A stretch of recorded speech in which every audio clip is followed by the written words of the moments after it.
पहिला भाग आपण पाहिलं की सैतानामुळे आपल्या जीवनामध्ये आपल्याला दुःख जे आहे ते सहन करावं लागतं. आता दुसरा जो भाग आहे तो आहे निवड. लक्ष द्या. दुसरा भाग कोणता आहे? निवड आहे. आता निवडीमुळे देखील आपण पाहतो की परमेश्वर देवाने लोकांना स्वतंत्र बनवलंय अशासाठी की त्यांनी काय करावे? बरं आणि वाईटाची काय करावी? निवड करावी. आता परमेश्वर देवाने ज्यावेळेला आदाम आणि हवेची काय केली माहिती का? निर्मिती केली. त्यावेळेला परमेश्वर देवाने त्यांना जी काही स्वतंत्र इच्छा आहे, ती त्यांना काय केली होती? देण्यात आलेली होती. आणि त्या स्वतंत्र इच्छेला घेऊन अ, ते बरं आणि वाईटाची जी काही निवड आहे, ती त्या ठिकाणी करू शकत होते. आणि आपण पाहतो की जेव्हा आदम आणि हवेने परमेश्वर देवाच्या आज्ञेचं उल्लंघन करण्याचं काय केलं? निवडलं ना, तेव्हा जगामध्ये वाईटाने काय केलं माहिती का? प्रवेश केला. तेव्हा जगामध्ये मृत्यूने जे आहे ते प्रवेश केला. आपण ज्यावेळेस उत्पत्तीचं पुस्तक 3रा अध्याय आणि 6 आणि 7 वचन आपण वाचतो. त्या वचनाकडे आपण येऊया आणि त्या वचनातून आपण पाहणार आहोत, की कशाप्रकारे आदाम आणि हवेने परमेश्वर देवाच्या आज्ञेचं उल्लंघन करण्याचं निवडलं आणि त्यांच्या त्या निवडीमुळं आज जगामध्ये कोणत्या गोष्टींनी प्रवेश केला आहे, ते आपण वाचणार आहोत आणि मला वाचण्यासाठी मदत करा. 3रा अध्याय आणि 6 आणि 7 वचन. त्या झाडाचे फळ खाण्यास चांगले, दिसण्यास मनोहर आणि शहाणपणाच्या प्राप्तीस इष्ट आहे, असे त्या स्त्रीला दिसून आले. तेव्हा तिने त्याचे फळ काढून खाल्ले व आपल्याबरोबर आपल्या पतीसही ते दिले व त्याने ते खाल्ले. येस, वाचा. तेव्हा त्या उभयताचे डोळे उघडले आणि आपण नग्न आहोत असे त्यास कळून आले. तेव्हा त्यांनी अंजिराची पाने शिवून आपणासाठी कटिवेष्टने केली. येस, 2 मिनिटं. आपण ह्या ज्या ठिकाणी आहे ना, ह्या वचनामध्ये आपण हे पाहतो, की कशा प्रकारे वचन 7 मध्ये आणि वचन 8 मध्ये आपण पाहतो, की त्यांनी निवड केली. त्यांनी काय केलेली आहे? निवड. निवड काय आहे? त्यांनी परमेश्वर देवाने त्यांना सांगितलं होतं, की बागेतील सर्व जी झाडं आहेत, तिचे फळ तुम्ही काय करा? खा. बघा, आपण ज्यावेळेला दुसऱ्या अध्यायामध्ये आपण येतो ना, तर त्या दुसऱ्या अध्यायाच्या 16व्या वचनामध्ये बघा, 16वं वचन. तेव्हा परमेश्वर देवाने आदामाला अशी आज्ञा दिली की बागेतील वाटेल त्या झाडाचे फळ येथेच खा. बघा, ह्या ठिकाणी लक्ष द्या. ह्या ठिकाणी असं म्हटलेलं आहे, की परमेश्वर देवाने आदम आणि हवेला त्या बागेतील सर्व जी झाडं आहे ना, त्या झाडांचे जे फळ आहे, ते यथेच्छ खाण्याकरता सांगितले होते. म्हणजे कसं? मनसोक्त तुम्ही खा. परंतु पुढच्या वचनामध्ये असं म्हटलेलं आहे, की बऱ्या आणि वाईटाचं ज्ञान करून देणारं जे काही झाड आहे, त्याचं फळ तू काय करू नको? खाऊ नको. आणि अशा प्रकारे परमेश्वर देवाने त्यांना सांगितल्यानंतर त्यांना परमेश्वर देवाने कोणत्या फॉर्ममध्ये निर्माण केलं माहिती का? स्वतंत्र इच्छेच्या. आणि 3:7 मध्ये असं म्हटलेलं आहे, की त्यांनी निवड केली. कशाची निवड केली? परमेश्वर देवाच्या आज्ञेचं उल्लंघन करण्याची. जी आज्ञा परमेश्वर देवाने दिली होती, त्या आज्ञेचं उल्लंघन करण्याची निवड आदाम आणि हवेने केली. लक्ष द्या. आणि ती निवड त्यांनी कशा प्रकारे केली हे जर समजून घ्यायचं असेल, तर 3ऱ्या अध्यायाच्या 7व्या वचनामध्ये असं म्हटलेलं आहे, की त्या झाडाचं फळ जे आहे ना, त्यांनी ते काय केलं माहिती का? त्यांनी ते खाल्लं. ते खाण्यासाठी सांगितलं होतं परमेश्वर देवाने. चर्च, परमेश्वर देवाने ते त्या झाडाचं मधल्या झाडाचं जे फळ आहे ना, ते खाण्यासाठी सांगितलं होतं का? नाही. ते खाण्यासाठी सांगितलं नव्हतं. आता लक्ष द्या, परमेश्वर देवाने ते जे झाडाचं फळ आहे ना, ते खाण्यासाठी सांगितलेलं नव्हतं.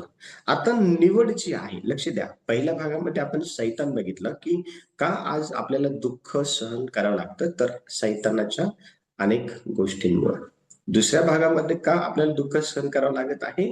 कारण आपली जी निवड आहे, ती निवड कशी आहे? चांगली आहे. की वाईट आहे? देवाच्या आज्ञेचं पालन करणारी आहे की देवाच्या आज्ञेचं उल्लंघन करणारी? कोणत्या प्रकारची निवड आदाम आणि हवेने केली? देवाचे आज्ञेचे उल्लंघन केले. देवाच्या आज्ञेचं उल्लंघन त्यांनी केलं. आता आदाम आणि हवेने देवाच्या आज्ञेचं उल्लंघन केल्यामुळं, थँक्यू पवित्र आत्मा, आदम आणि हवेने देवाच्या आज्ञेचं उल्लंघन केल्यामुळं काय झालं माहिती का? संपूर्ण जगामध्ये वाईटाने आणि मृत्यूने प्रवेश केला. संपूर्ण जगामध्ये कशाने प्रवेश केला? वाईटाने आणि मृत्यूने. म्हणजे वाईट गोष्टी आणि मृत्यू हे तोपर्यंत ह्या जगामध्ये नव्हते जोपर्यंत आदम आणि हवा ह्यांनी देवाच्या आज्ञेचं उल्लंघन केलेलं नव्हतं. लक्ष द्या. ते केव्हा आलं माहिती का? जेव्हा त्यांनी निवड केली. अनेक वेळा आपल्या जीवनामध्ये आपण दुःखाचा सामना किंवा आपण समस्येचा सामना हा का करत असतो माहिती का? कारण निवड जी आहे ती चुकीची करण्यात आलेली आहे. आपण पवित्र शास्त्र जेव्हा आपण वाचतो ना, आणि लक्ष द्या, निवड चुकीची करण्यात आली असल्या कारणामुळं याचा परिणाम म्हणून संपूर्ण मानव जातीमध्ये आता पाप आणि मृत्यू पसरलेला आपल्याला दिसतो. संपूर्ण जी मानवजात आज हयामध्ये आहे, तर संपूर्ण मानवजातीमध्ये आपल्याला कोणत्या गोष्टी दिसतात माहिती का? सगळीकडे पाप आहे आणि सगळीकडे आपल्याला मृत्यूचा सामना करत असताना लोक दिसत आहेत. आता हे का झालं? कारण आदम आणि हवेने चुकीची काय केलेली आहे? निवड केलेली आहे. म्हणून आज आपण दुःख, समस्या, मृत्यू, आजार, मरी, वेगवेगळ्या प्रकारच्या गोष्टींचा काय करतो आपण? सामना करत आहोत. पण लक्ष द्या, वचन काय सांगत आहे? कोणीतरी रोमकरचं पत्र 5वा अध्याय आणि 12 वचन वाचण्यासाठी मला मदत करा. रोमकरचं पत्र 5वा अध्याय आणि वचन 12. एका माणसाच्या द्वारे पाप जगात शिरले आणि पापाच्या द्वारे मरण शिरले आणि सर्वांनी पाप केल्यामुळे सर्व माणसांमध्ये अशा प्रकारे मरण पसरले. Very good. काय म्हणत त्या ठिकाणी वचनामध्ये काय लिहिलेलं आहे?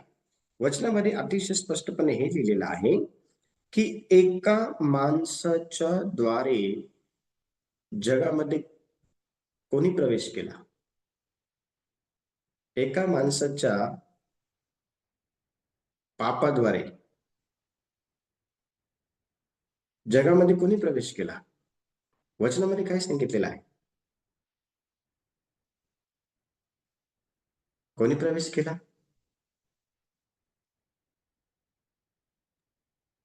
बघा वचनामध्ये काय लिहिलेलं आहे, वचन वाचा. एका माणसाच्या द्वारे पाप जगात शिरले आणि पापाच्या द्वारे मरण शिरले काय काय शिरलं आणि सर्वांनी पाप जगामध्ये? सर्व माणसांमध्ये प्रकारे मरण पसरले. एक एक, येस ब्रदर सुभाष, मरण आलं. ओके, आणखीन? पाप आलं. आलं का? पाप आणि व्हेरी गुड. बरं, एका माणसाद्वारे, तो माणूस कोण होता? आदाम. Yes, very good. समजतं तुम्हाला? हे हे अतिशय सहजपणे तुम्हाला समजत आहे का की आज माणसामध्ये मरण आणि पाप हे कुठून आलं आहे? कसं आलं आहे? अगोदर होतं का हे सर्व?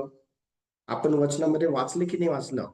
उत्पत्तीचे पुस्तक 1ला अध्याय आणि 31 वचनामध्ये आपण काय वाचलं? विसरले का तुम्ही? वाचा ते वचन. इथं हात ठेवा आणि ते वचन वाचा. काय वाचलं बघा? उत्पत्ती 1:31 वाचा. काय तिथे लिहिलेलं? आपण केलेले सर्व फार चांगले आहे असे देवाने पाहिलं. संध्याकाळ झाली. Very good. येस. परमेश्वर देवाने केलेलं सर्व कसं होतं? चांगले होते. चांगलं होतं की वाईट होतं? चांगलं होतं. चांगले होते. चांगलं होतं. बरोबर का नाही?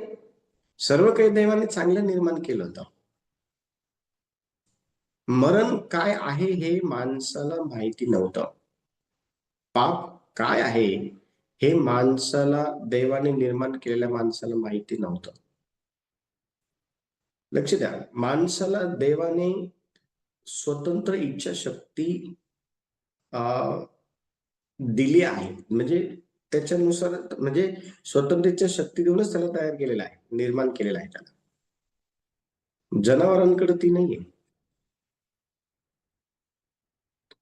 फक्त मनुष्याकडे ती आहे. आणि काय निवड केली आदामाने?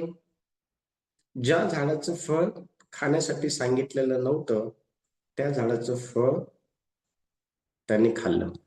त्याचे परिणाम काय झाले माहितीये का? त्याचे परिणाम संपूर्ण मानव जातीमध्ये मृत्यूने प्रवेश केला. त्याचे परिणाम काय झाले माहिती का? संपूर्ण मानव जातीमध्ये पापाने प्रवेश केला, संपूर्ण मानव जातीमध्ये. म्हणून आज जगामध्ये आपण दुःख सहन करत आहोत. आजार, मरी, सगळीकडं पाप आपल्याला दिसतं, सगळीकडं. हा, देव आपल्यावर प्रेम करतो, तरी पण आपण ह्या सर्व गोष्टींचा काय करत आहोत? सामना करत आहोत. अनेक वेळा तुम्ही अनेक वेळा सांगितलं की माझ्या जीवनामध्ये असं का, माझ्या जीवनामध्ये असं का? तुम्ही अनेकांनी ते सांगितलं की नाही सांगितलं?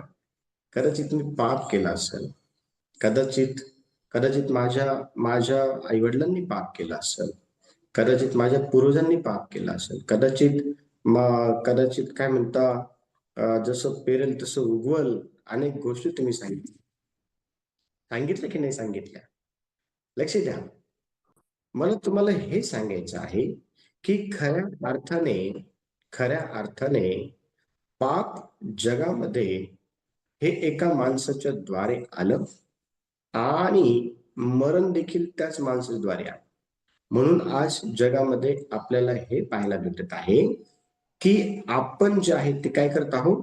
आपण दुःख सहन करत आहोत, परेशान्या सहन करत आहोत. आणि लक्ष द्या, कधी कधी आपण दुसऱ्यांच्या किंवा आपल्या स्वतःच्या निवडीमुळे दुःख सहन करत असतो, हे आपण विसरू नये.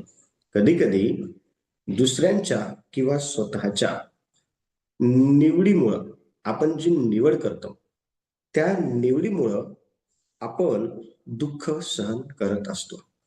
आज आपण दुःख सहन करत आहोत, तर ते आदामाच्या चुकीमुळं, आदामाने चुकीची जी निवड आहे ती केली, किंवा कधी कधी आपण देखील अशी काही निवड करतो जिच्यामुळं आपल्याला दुःख किंवा इतर काही ज्या गोष्टी आहेत त्याचा सामना आपल्याला करावा लागतो. बघा, रोमकराचं पत्र 3रा अध्याय आपण काढू आणि 10 पासून तर 18 पर्यंत आपण वाचणार. रोमकराचं पत्र 3रा अध्याय आणि 10 पासून तर 18 पर्यंत वाचू आपण.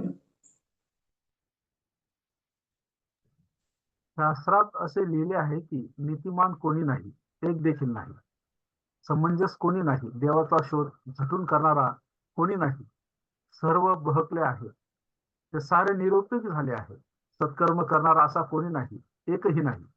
त्यांचा घसा म्हणजे उघडे थरगे, त्यांनी आपल्या जिभांनी कपट केले आहे. त्यांच्या ओठांच्या आत जोगी स्पर्शाचे विष आहे. त्यांचे तोंड शापाने व कडूपणाने भरलेले आहे. त्यांचे पाय रक्तपात करण्यास जाण्याकरता उतावळे झाले आहे. त्यांच्या मार्गात विध्वंस व विपत्ती आहे. त्यांनी शांतीचा मार्ग ओळखून घेतला नाही. त्यांच्या डोळ्यापुढे देवाचे भय नाही. त्यांच्या डोळ्यापुढे देवाचं भय नाहीये. लक्ष द्या, आता ह्या ठिकाणी आपण पाहतो की मनुष्य प्राणी पापी आहे आणि मनुष्य हा अनेक अशा प्रकारच्या ज्या काही निवडी आहेत, ज्या काही काय आहे निवडी आहेत तो करतो, त्यामुळे देखील त्याला आजार, दुःख, मरण, संकट, परेशानी, समस्याचा काय करावा लागतो? सामना करावा लागतो. आणि ह्या ठिकाणी बघा कशा प्रकारची निवड जी आहे ती माणूस करताना आपल्याला दिसत आहे. कारण माणसाने नीतिमान जीवन जगणं सोडून दिलेलं आहे. परमेश्वर ठिकाणी म्हणते की कोणीही नीतिमान नाहीये, एक देखील नाही. कोणीही समंजस नाहीये, समजदार हे पण नाहीये. म्हणजे सर्वजण देवाच्या आज्ञेचं उल्लंघन करण्यामध्ये इतके काही व्यस्त झालेले आहे की त्यांच्यामध्ये समजदारपणा देखील देवाला दिसत नाही. पुढं वचन सांगते की देवाचा जो शोध आहे तो झटून करणारा कोणीही नाहीये. सर्वजण बहकले आहे, सर्वजण निरुपयोगी झालेले आहे. सत्कर्म करणाऱ्या व्यक्तीचा शोध देवा करत आहे, पण सत्कर्म करणारा कोणी नाही, एकही नाहीये देवाच्या दृष्टीने.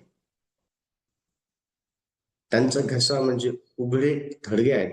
थडगे माहिती उघडं थडगं जर असलं ना तर थडग्यामध्ये जे काही प्रेत असतं किंवा काही मेलेलं वस्त्र असतं त्याचा वास येतो वरती. उघड्या थडग्याची जी काही उपमा आहे ती घशाला देण्यात आलेली आहे. त्यांनी आपल्या जीवांनी कपट केले आहे. त्यांच्या ओठामध्ये सापाचं विष आहे, पण तो साप कोणता आहे पहा. सर्वात विषारी साप आहे हा, जोगी सर्पाचं विष आहे. त्यांचं तोंड श्रापाने व कडूपणाने भरलं आहे. त्यांचे पाय रक्तपात करण्याकरता उतावळे झाले आहे. त्यांच्या मार्गामध्ये विध्वंस व विपत्ती आहे. शांतीचा मार्ग त्यांनी ओळखून घेतला नाही. त्यांच्या डोळ्यापुढं देवाचं भय नाही. अशा प्रकारची पिढी आपल्याला आज पाहायला भेटते वर्तमान समयामध्ये. का आज आपण दुःख सहन करत आहोत, तर त्याचं उत्तर ह्या वचनामध्ये आपल्याला पाहायला भेटतं की लोक चुकीची निवड करतात. आपण करत नसू पण दुसरे करतात. त्यांच्या त्या निवडीमुळं आपल्याला दुःखाचा सामना करावा लागतो, किंवा आपण कधी कधी अशी चुकीची निवड करतो ज्यामुळं दुसऱ्यांना आणि आपल्या स्वतःला पण दुःखाचा सामना करावा लागत असतो.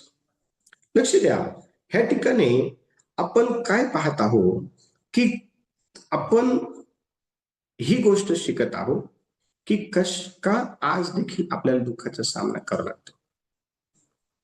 आणि त्याचा दुसरा भाग हा आहे की चुकीची निवड. आदामाने चुकीची निवड केली, हवेने चुकीची निवड केली, आणि त्यामुळं पाप जगामध्ये शिरलं, त्यामुळं मरण जगामध्ये शिरलं. संपूर्ण मानवजातीमध्ये, एकट्यामध्ये नाही, संपूर्ण मानवजातीमध्ये. आणि आज देखील आपण त्याच गोष्टी करत आहोत. त्यामुळं आज आपण दुःख सहन करत आहोत हे आपल्याला समजणं फार गरजेचं आहे. आणि बघा वचनामध्ये काय म्हटलेलं आहे. आपण पहिले पेत्र 2 अध्याय 20 आणि 22 वचन काढू. पहिले पेत्र 2 अध्याय 20 आणि 22 वचन.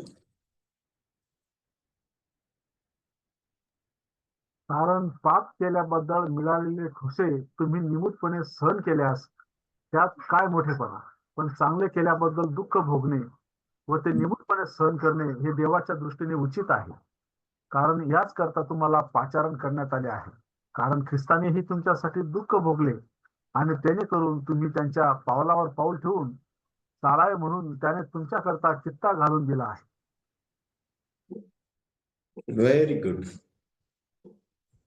देवाने वचन 22 मध्ये देखील 22 पण जर वाचला असं म्हटलेलं आहे की त्याने पाप केलं नाही आणि त्याच्या मुखात कपट आढळले नाही. कोण आहे हा व्यक्ती? हा येशू स्वतः आहे, ज्याची ओळख या ठिकाणी आपल्याला पेत्र करून देत आहे. आता लक्ष द्या, 20 वचन म्हणत आहे, कारण पाप केल्याबद्दल मिळालेले ठोसे तुम्ही निमूटपणे सहन केल्यास त्यास तुमचा मोठेपणा काय आहे. आपण पाप केलं, आपण चुकीची निवड केली, त्यामुळं तर आपल्या जीवनामध्ये आज आपण दुःख सहन करत आहोत. आज आपण प्रॉब्लेम सहन करत आहोत, समस्येचा सामना आपण करत आहोत. दुसरा मुद्दा सर्वांना समजला की परमेश्वर आपल्यावरती प्रेम करतो, तरी पण आज आपल्याला जगामध्ये दुःखाचा सामना का करावा लागतो. दुसरा मुद्दा सर्वांना समजला.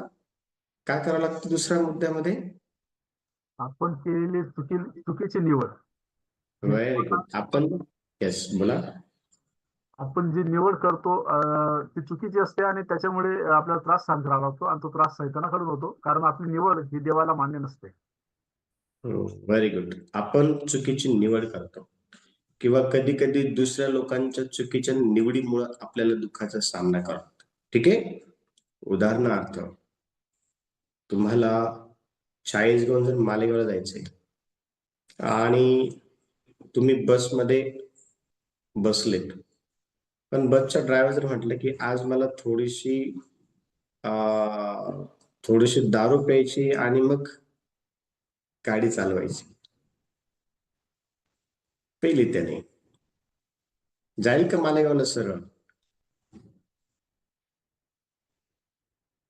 नाही. तुम्हाला काय वाटतं? अपघात होऊ शकतो.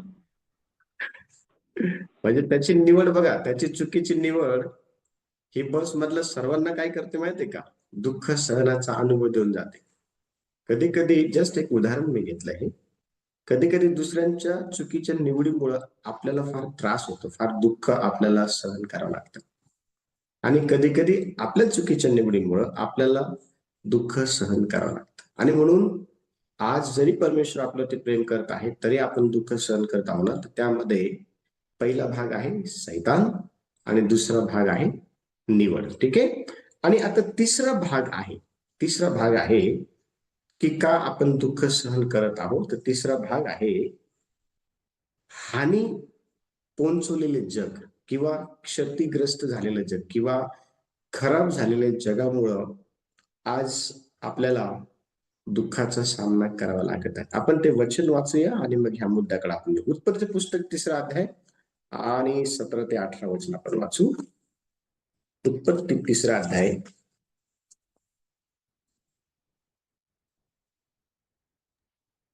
आदामाला तो म्हणाला, तू आपल्या स्त्रीचे ऐकलेस आणि ज्या झाडाचे फळ खाऊ नकोस म्हणून मी तुला आज्ञा केली होती, त्याचे फळ तू का खाल्लेस? म्हणून तुझ्यामुळे भूमीला शाप आला आहे. तू आयुष्यभर कष्ट करून तिचा उपज खाशील. ती तुला काटे व कुसडे देईल. तू शेतातले पीक खाशील. पुढचं वचन पण वाचा. तू आपल्या निधनाच्या घामाने भाकर मिळून खाशील व अंती पुन्हा मातीला जाऊन मिळशील, कारण तिच्यातून तुझी उत्पत्ती आहे. तू माती आहेस आणि मातीला परत जाऊन मिळशील. Very good. आता ह्या वचनातून आपण हे पाहतो की आदम आणि हवेने आज्ञा उल्लंघन केलं.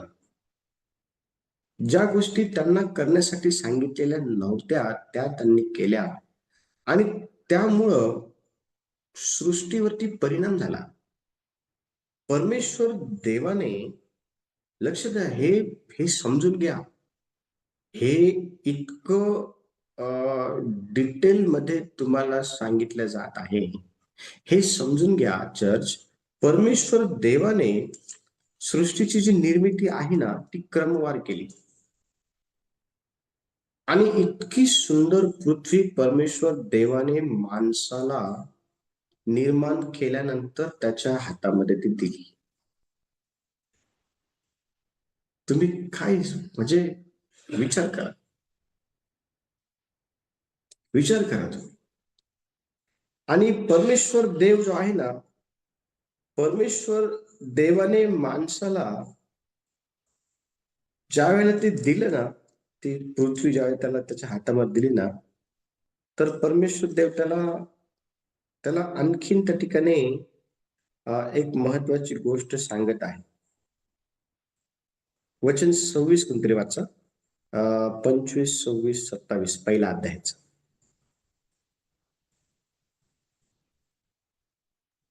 असे प्रत्येक जातीचे वनपशु, ग्रामपशु व जमिनीवरील रांगणारे जीव देवाने केले.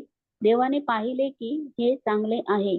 मग देव बोलला, आपल्या प्रतिरूपाचा व आपल्याशी सदृश असा मानव आपण करू. समुद्रातील मत्स्य, आकाशातील पक्षी, पशु, अवघी पृथ्वी आणि पृथ्वीवर संचार करणारे सर्व जीव यावर ते सत्ता चालवतील. बस बस. माणसाची निर्मिती का केली? जे काही परमेश्वर देवाने चांगलं निर्माण केलेलं आहे ना, त्यावरती माणसाने अधिकार करावा, सत्ता करावी. आणि माणसाने काय केलं? देवाने निर्माण केलेली सर्व जी सृष्टी आहे ना, देवाने निर्माण केलेली सर्व जी सृष्टी आहे ना, ती श्रापाने भरून टाकली. काटेकुसळ काय आहे ना, हे देवाने बनवलेल्या सृष्टीमध्ये नव्हतं काटेकुसळ. वचनामध्ये बघा, वचन स्पष्टपणे वाचण्यासाठी मदत करा. वचन 17 परत वाचा, 3:17.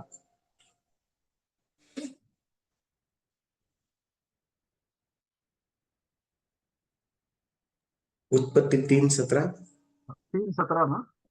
येस. आदामाला तो म्हणाला, तू आपल्या स्त्रीचे ऐकलेस आणि ज्या झाडाचे फळ खाऊ नकोस म्हणून मी तुला आज्ञा केली होती, त्याचे फळ तू खाल्लेस, म्हणून तुझ्यामुळे भूमीला शाप आला आहे. तू आयुष्यभर कष्ट करून तिचा उपज खाशील. कोणामुळे भूमीला श्राप आला? स्त्रीमुळं की आदामामुळं? स्त्रीमुळे. नीट लक्ष द्या, वचन नीट वाचा. आदामा वचनामध्ये येस. बघा परमेश्वर काय म्हणत आहे. परमेश्वर काय म्हणत आहे? परमेश्वर देव या ठिकाणी स्पष्टपणे म्हणत आहे, तुझ्यामुळं. वचन 17व्या अध्यायाचं ब भागामध्ये असं म्हटलेलं आहे, म्हणून तुझ्यामुळे भूमीला श्राप आला आहे. पहिले अशी भूमी नव्हती. पहिले अशी भूमी नव्हती. आज जशी आपण बघत आहे तशी अशी भूमी नव्हती पहिले. लक्ष द्या. ही भूमी हिच्यावरती जे परिणाम झाले ना, हे आदामाच्या निवडीमुळे झाले.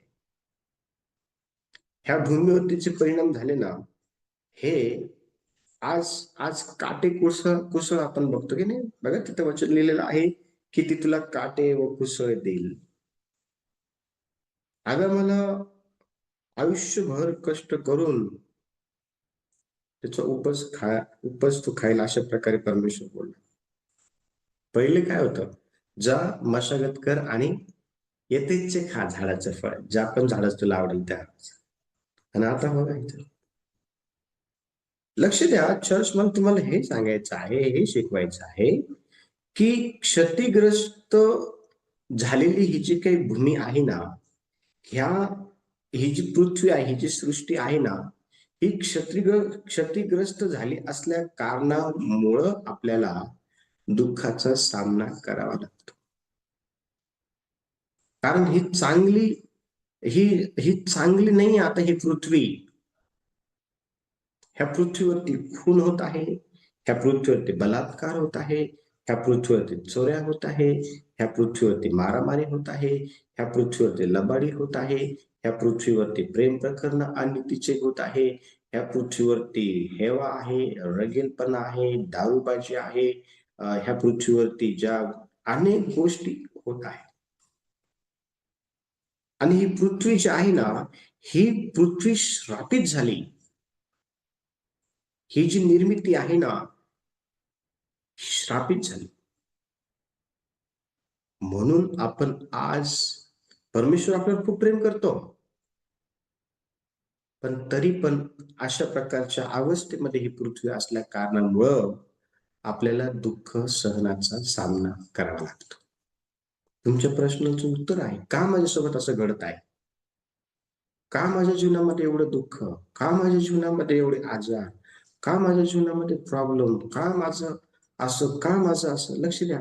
याचे कारण हे आहे, 1 सैतानामुळे असू शकतं, 2 तुमच्या चुकीच्या निवडीमुळे असू शकतं, आणि 3 ही जी पृथ्वी आहे, ही जी निर्मिती आहे, ही क्षतिग्रस्त झालेली आहे. क्षतिग्रस्त झालेली आहे. आणि लक्ष द्या, निर्मिती अजून पण खूप चांगली. आपण ज्या निर्मितीमध्ये राहतो ना, ही निर्मिती श्रापातून मुक्त होण्यासाठी कणत आहे. श्रापातून मुक्त होण्यासाठी काय करायचं म्हणजे ही पृथ्वी, ज्या पृथ्वीवर आपण राहत आहोत ना आता, ही पृथ्वी श्रापातून मुक्त होण्यासाठी कणते. उत्पत्ती रोमकरचं पत्र 8वा अध्याय 19 ते 22 वचन आपण काढू. रोम 8वा अध्याय 19 ते 22 वचन काढा. कारण सृष्टी देवाच्या पुत्राच्या प्रगट होण्याची प्रतीक्षा अत्यंत उत्कंठेने करत आहे. कारण सृष्टी व्यर्थतेच्या स्वाधीन करण्यात आली, ती आप खुशीने नव्हे तर ती स्वाधीन करण्यामुळे. 22 पर्यंत. सृष्टी ही स्वतः नश्वरतेच्या दास्यातून मुक्त होऊन तिला देवाच्या मुलाची गौरवयुक्त मुक्तता मिळावी या आशेने वाट पाहते. कारण आपल्याला ठाऊक आहे की संबंध सृष्टी आजपर्यंत कणत आहे व वेदना भोगत आहे. वचन काय सांगते? समस्त सृष्टी आजपर्यंत कणत आहे आणि वेदना भोगत आहे. कुणामुळं?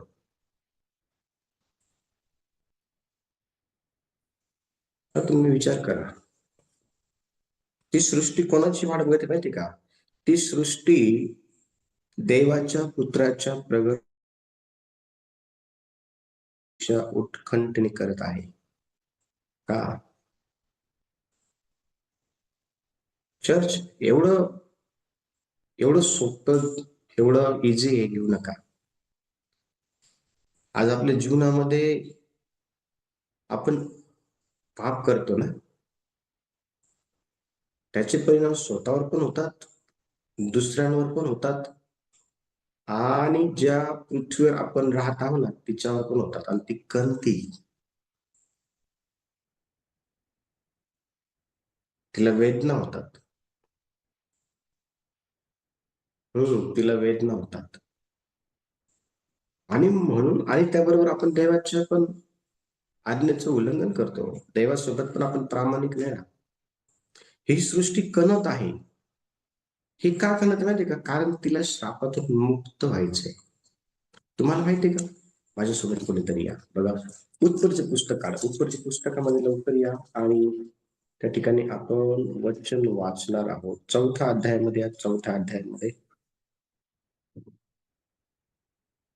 4थ्या अध्यायामध्ये आले त्या ठिकाणी वचन 10 वाचा. वचन 10. तो म्हणाला, तू हे काय केले? ऐक, तुझ्या भावाचे रक्त भूमीतून माझ्याकडे ओरड करीत आहे. तुझ्या भावाचं रक्त भूमीतून माझ्याकडे काय करत माहिती का? ओरड करत आहे. ओरड. भूमीला त्यावेळेला लक्ष द्या, कळालं की बाबा खून काय प्रकार आहे.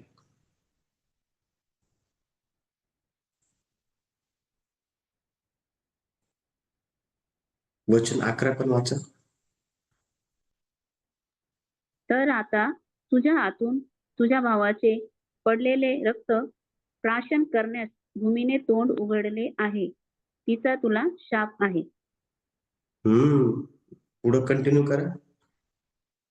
तू शेत करशील तेव्हा ती यापुढे तुला आपले सत्व देणार नाही. तू पृथ्वीवर परागंदा व भटकणारा होशील. तेव्हा भूमीचं काय? येस. वाचू द्या दादा. नाही 2 मिनिटं. भूमीने तुला श्राप दिलाय. भूमीने का माहिती का? कारण तू भूमी खुनाने भरली, खून रक्ताने भरली. भूमीने श्राप काय दिला माहितीये का? इथून पुढं तू जमिनीमध्ये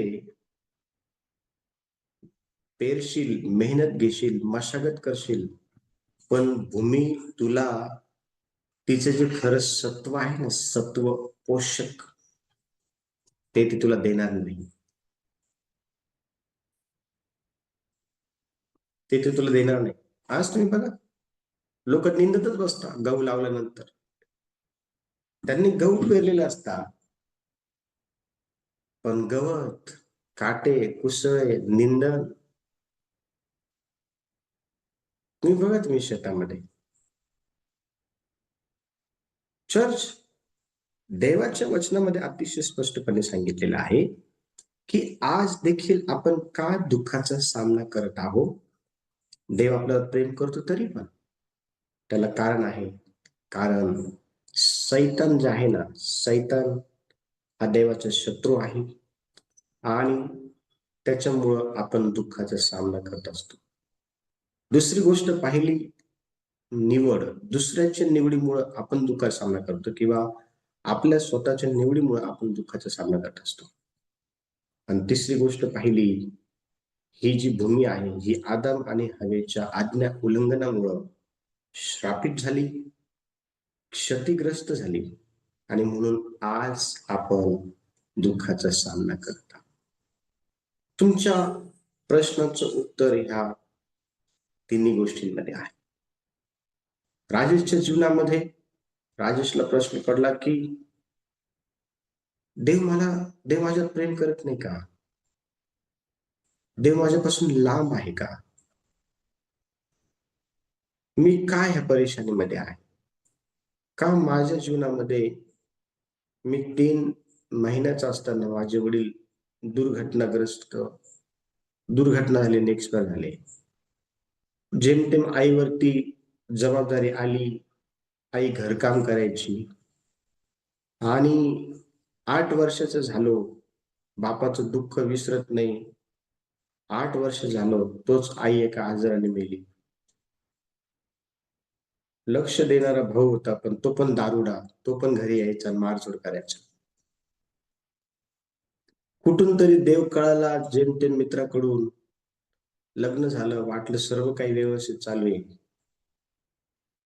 पत्नीला दिवस गेले, मुलगा झाला 3 महिन्याचा.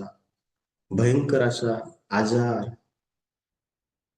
त्यावेळेला पसरला आणि मुलगा त्याच्या पोटात आला आणि 3 महिन्याचा जो काही मुलगा आहे तो मरण पावला. आणि राजेश त्या ठिकाणी निराश झाला. राजेश आपल्या हृदयामध्ये परमेश्वराविषयी विचार करायला लागले की का असं का? कधी कधी आपण पण अशा प्रकारचे विचार करतो की माझ्या जीवनामध्ये का माझे घरचे एवढं लवकर मला सोडून निघून गेले? का माझ्या जीवनामध्ये मी दुःखाचा सामना करत आहे? का माझ्या जीवनामध्ये समस्या आहे, प्रॉब्लेम आहे, आजार आहे? का माझ्या घरचे इतक्या लवकर त्यांनी मला सोडून गेले, मृत झाले? विचार करा, तुमच्या जीवनामध्ये पण अशा प्रकारचे विचार तुम्ही विचार करा, लोक मला का अशा माझ्यासोबत वागतात? तुमच्या प्रश्नाचं उत्तर यामध्ये आहे. आणि म्हणून निराश होऊ नका. परमेश्वर तुमच्यावर प्रेम करतो. देवबाप या वचनाद्वारे सर्वांना आशीर्वाद देव. यावेळेला आपण आपले डोळे बंद करू.